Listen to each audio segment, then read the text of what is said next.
Arturo Torró li va proposar a Coalició Valenciana que no es presentara a les properes eleccions a canvi de l'àrea de cultura de l'Ajuntament de Gandia, fins i tot amb acord de govern amb el Bloc.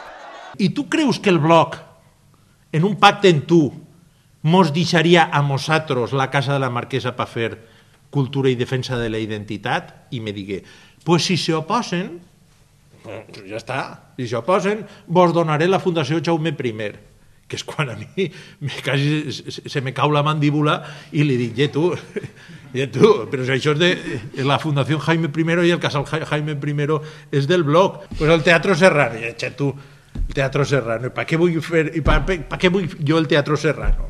Sant Andreu va rebutjar compartir govern amb el Bloc i qualifica la inclusió de Lara Ramírez en la llista del PP com un sálvame desesperat. De fet, Torró la va presentar com a presidenta del GAF quan fa 2 anys que no ho és.